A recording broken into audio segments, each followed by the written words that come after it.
appreciate the sponsors for this conference. Very quickly, some of them were not here when we recognized them. For some others who were here at that time, I think we won't be out of place to recognize them again. Of course, we know Mr. Deji Hastrop on our panel. He's of Chevron, and Chevron are sponsors. When oil was discovered in the Loibe, we all know, maybe most of you have not traversed that area of Nigeria, the level of perpetual poverty, degradation that is being experienced there. And up to date, and that's the solution we're having today. Let's compensate them. And that compensation is seen as it should not be the case. That's why I say we use progress to solve a solution. Now, we are talking of oil theft. Who are the beneficiaries? Since the oil was discovered, the gas flaring, is that not a war you hold for those people and the communities? You stage war on them on a daily basis by flaring down gas. The oxygen is destroyed. You are telling us that the people are complaining that if the statistics be rolled out by outline analysis, you see it's a sort of, what do we do to claim back our rights? That's why those youths and every other person there is putting up a frantic war to wrest the resources from thieves who are stealing them. 2, what justification is it in right-thinking persons for the oil wealth? Those who have the wealth, no person, I guess, as an oil wealth. Because of the virtue of conquest, people take their wealth, and there's nothing they can do. Let's think and be moral. 3, you look at the vandalization being carried out. Is it only done at the Niger Delta area? No. It's a sign that we are using problem to replace solutions by not doing the right thing. Nigeria needs what we call human strategic plan to regain back the nation to itself by having good laws operated by good men, not the issue of let's reward them. We should go into engagement, engage oil producing communities in Niger Delta. War has been waged on them from before 1960. You remember, the USA trade was based on oil power, which is oil, which was from Niger Delta. What have you given to Niger Delta? Nigeria must think, if we want survival. In my own Peter, no soldier won a war according to Machiavelli. Because one, you are there in mercenary. The last the war is, the more you are well paid, so the war will never be won. Why not let's do the right thing? We should go into what we call equalization. Bring to balance all the deficiencies that has taken place all over the years by let the owner reclaim his properties and utilize it. We are talking of National Conference, 13%, 15%. Some people are saying we are ready to go to war. Which war are you going to? Are you going to war God or war humanity? You must think. Let's go back to the basis. Our laws should be protective of the Nigerian state. I wept, I weep when I see a Fulani man. Everybody claims, and I'm Hausa Fulani, but the real Fulani cares about Nigeria. He owes nothing, he works for everybody. Is that the type of Nigeria we want to have? Where we have the soldiers, kill them, police, kill them, custom, seize this, seize that. Is there any alternative? We must think of alternative. We are all shouting of Ebola. The aim is to create a market for the World Health to bring their vaccines. Do you talk of vaccine when you talk of virus? No. The oil company is already virus. Yes. The vaccine we need for it is going back to the basics with ethical, moral, humanized phase of industrialization, which we have not done. We must do it to retain Nigeria for Nigerians. Thank you.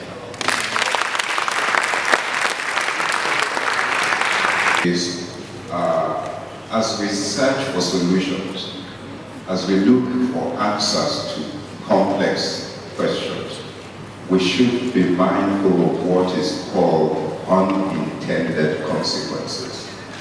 We're looking at close to over 80% of power generated in Nigeria from thermal plants. That's gas-based and maybe fuel oil-fired power plants.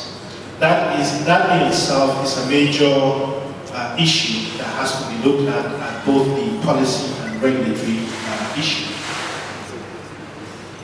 This has led to us today losing over 2,000 megawatts of installed power capacity that would otherwise be available on the grid today. On a daily basis, we have generating plants sitting idle because there isn't gas to fire those turbines, generate electricity and put it on the grid. And because that is what this linkage between the oil and gas industry and the power sector created, because the pace of the reform has not been aligned. So there are policy issues that need to be addressed, and I'm happy it's being addressed at the highest level very well. There are very regular meetings. Just last week, the Central Bank of Nigeria, the Nigerian Electricity Regulatory Commission, NNPC, and indeed Ministry of Power and Petroleum sat together and agreed on a new gas pricing framework for gas to power, which will be an incentive to drive investments. We're talking private investments. Why has this investment not come through? The gas master plan had been in place since 2008. I was privileged to be in Singapore, Malaraj, many years ago, I think 2008, when there was a roadshow for this gas master plan.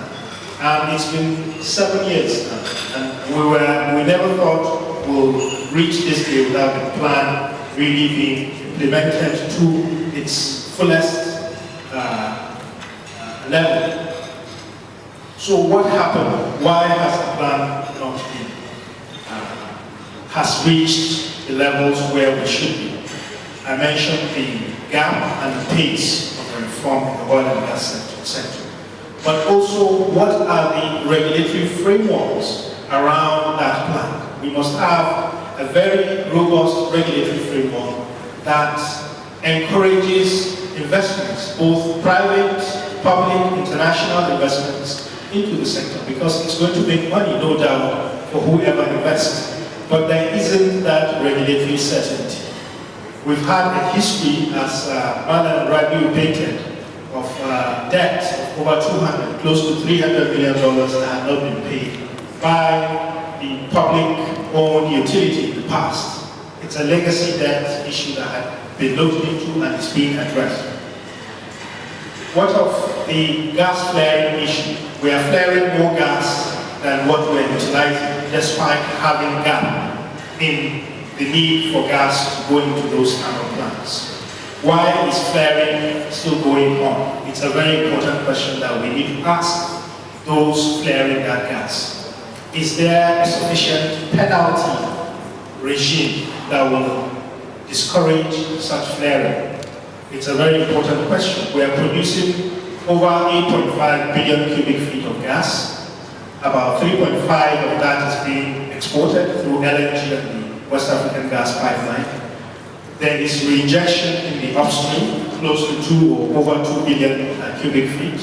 I have had the Honorable Commissioner for Energy in Lagos mention 1.5 billion being flared and about 1 billion or less being put on the Escravos Lagos pipeline. I'm happy to inform this event today that we at the Nigerian Electricity Regulatory Commission are working with other stakeholders. There is a group based in the UK and also in Port Harcourt called SDN. We are trying to support a project called the Gas Flare Tracker Project, where satellites are imaging, and not only imaging, taking measurements of the multiple flare sites and determining which are potential flare sites that could be utilized. And we're trying to put in a tariff framework. Laws allows us to make tariff for electricity, but we take the gas price as a pass-through. And that's why we work together closely with other stakeholders. So we're trying to create a tariff framework similar to a renewable energy tariff that will incentivize the utilization of those gas flares to generate electricity. A mention has been made of over 1.5 billion. If you capture even 500 million scf of that gas per day, this translates to over 1,500 or even more, depending on the thermal efficiency of the turbines you're using, more power to the grid. And we're looking at the quick wins, those flares that are close to existing infrastructure that you can quickly put on the grid, be it at the distribution level or the transmission levels. So hopefully this report, Mr. Chairman, will be out by next month, and we'll make it public, and it's an opportunity for people to invest. But we'll also call on our colleagues on the environment side, as well as the oil and gas industry, to ensure that there is enough penalty regime for those farms that continue to flare the gas after this framework being put in place. So I would like to stop here, and then Mr. Chairman continues. Thank you very much. As I said, our combos are being prepared, humans are being prepared, and that tells that the government is addressing this issue. The master is coming with new network, satellite system. As soon as I leave here, we want to discuss with the MP, we have confirmed. They have signed MOU with Air Force, and I believe with all this effort that they're making, it will culminate in eventual tackling of this challenge to end it. Like I said, our very good friend from Chevron said that the problem need to be looked at from the primary point of view. We must go into detail to it. What are the four reasons why pipes have been harvested or have been destroyed? Apart from people who want to use it for their own personal aggrandizement to sell, there is also the issue of sabotage. We are looking at it from all these areas. I think these are the four questions that were directed to me. I don't know if I have been able to give you an answer. I think the last one is whether the issue of patrol or people arrested, whether they have been paraded. When we arrested the Britain and some Nigerians, by them who attempted to bribe us, they were patrolled. We usually provide the media. Maybe I would say that we have not been fortunate to be positioned where air on the TV and TA.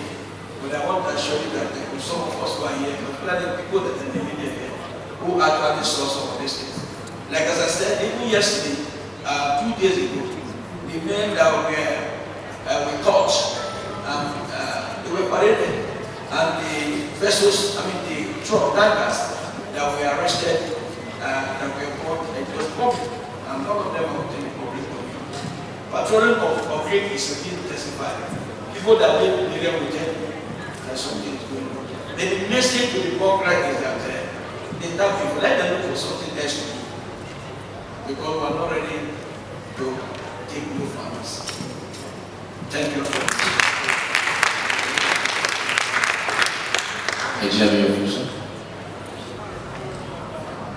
Yeah, thank you very much.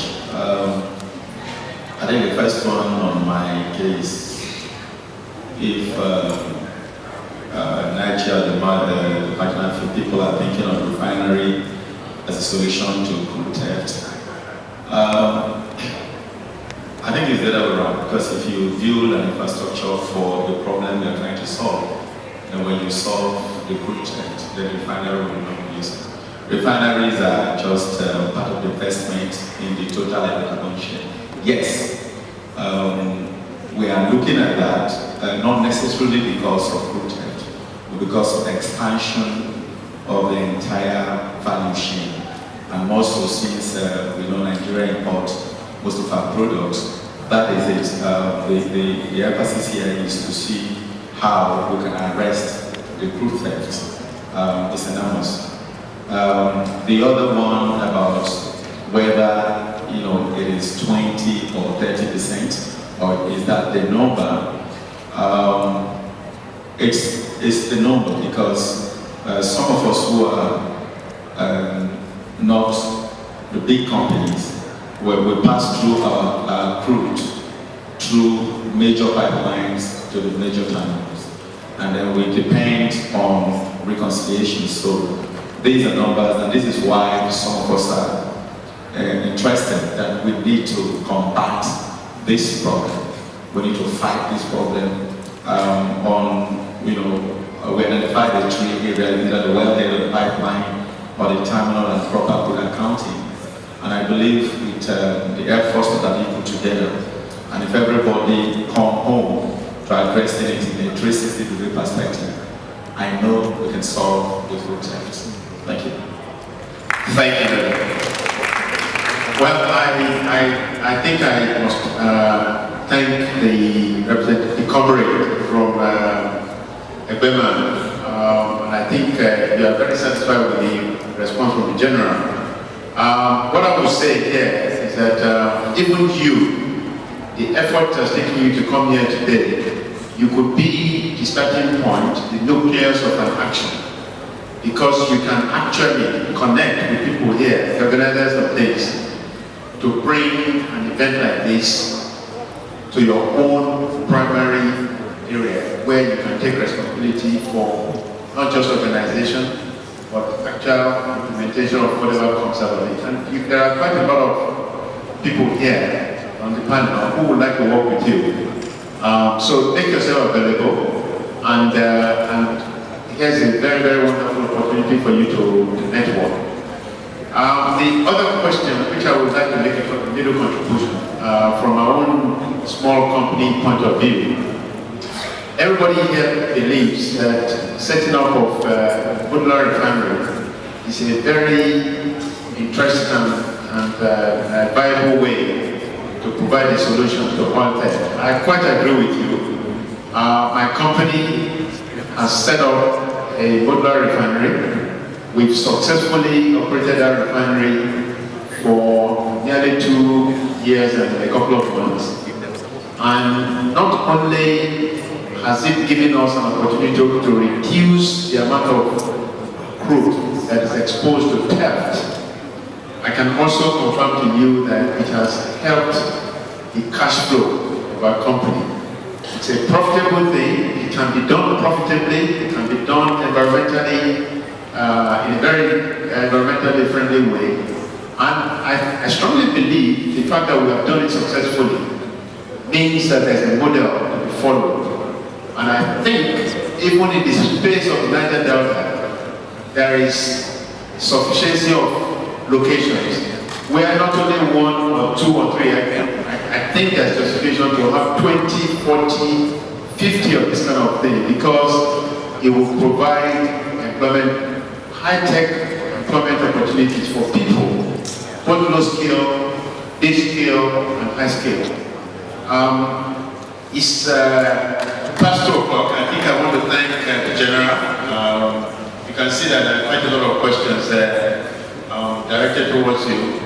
And I strongly believe that the JTF, you are playing a very significant role, and you will continue to play even a much more significant role. And I just hope that the government will continue to empower you in your very, very good work. Thank you very much. To all the members on the panel, I want to thank you on behalf of the organizers of this conference and the audience. For those of you who couldn't take your questions, I want to take responsibility for that. I will hand you over again to the MC, who will quickly move us on to the next phase of this event. I'm sure we can also look for investors who can come and put money on the ground and at least acquire or capture most of this flare gas and see how they can use the liquid content and use the dry gas to power our power plants. So the National Gas Master Plan should look into us and see how we can prevent the short term of it through gas flares eradication. Also, the states, in terms of investing, the states also should be carried along. And this way I'm speaking specifically on behalf of Lagos State. As we know, Lagos State is all home to us, over 21 million people. We've been developing a lot of energy projects in the state. We've done our own independent power projects, and we could not do more unless we have gas coming to the state.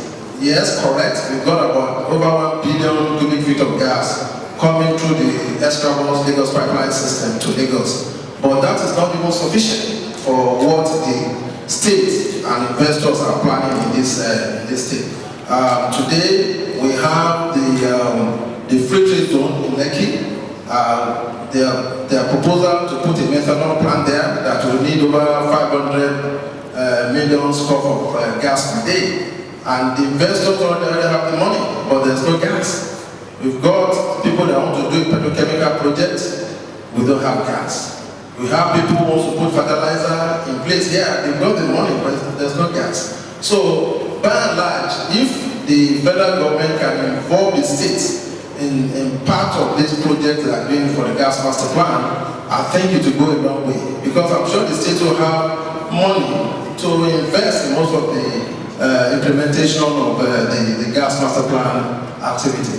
So I think on behalf of all the states of the Federation, I think the federal government should also see how they can partner with the states to make sure we have an effective master plan, not only for power, but also gas-based industries. Because of the limit of time, one thing I also want to say, is we need to also look at a way of going back in the sense that there was a time we had Ministry of Gas, or what we call Ministry of State, but we have a ministry purposely for gas. I think the federal government should also look back into this. There's a need for us to have a ministry dedicated to gas alone. We have plenty of oil in Nigeria, we know that, but we also know that Nigeria is a gas country. So if we have a ministry dedicated to gas, most of the things we are trying to plan can be easily followed through and we'll be able to achieve a lot in terms of gas development, gas utilization. Thank you. The viewpoint of gas that is required for power. And I'm going to leave a few images with you very quickly. If you compare Nigeria to South Africa, I think the population ratio is about every 3 to 4 Nigerians to 1 South African.